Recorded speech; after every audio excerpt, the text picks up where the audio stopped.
Армысыңдар балақайлар, ертегілер әлеміне қош келдіңдер. Бүгін сендердің назарларыңа қызықты, әрі шытырман оқиғаларға толы ертегілерді оқып беретін боламыз.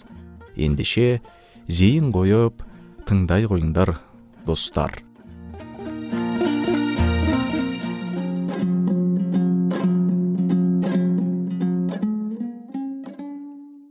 Қазақ халық ертегісі ақыл, ғылым, бақыт.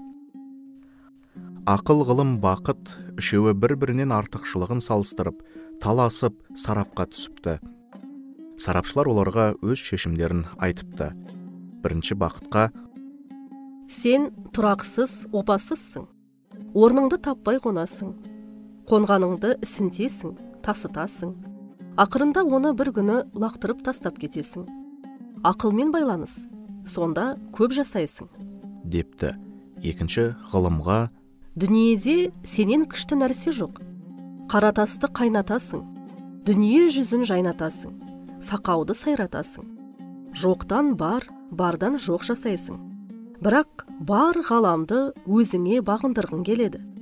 Бағынбағанды демде әлек қыласың. Түзеу де, бұзу да сенен шығады. Ақылмен байланыс, сонда абыроймен ұзақ жасайсың. Депті. Үшінші ақылға: дүниеде адамзатқа сенен артық дос жоқ. Бірақ ашу үстіңе кіріп келгенде, орныңды беріп шығасың да кетесің. Ашу бүлдіріп кеткен соң кіресің де, ашудың бүлдіргенін оңдайсың. Әуелден орныңнан тұрмай отырсаң, ашу сенің үстіңе кірмеген болар еді.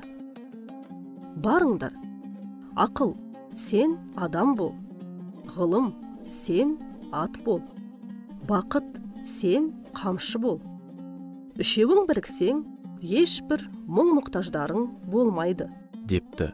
Олар осы сөзге құлақ тұрып, өмірде бірге болуға уәделесіпті.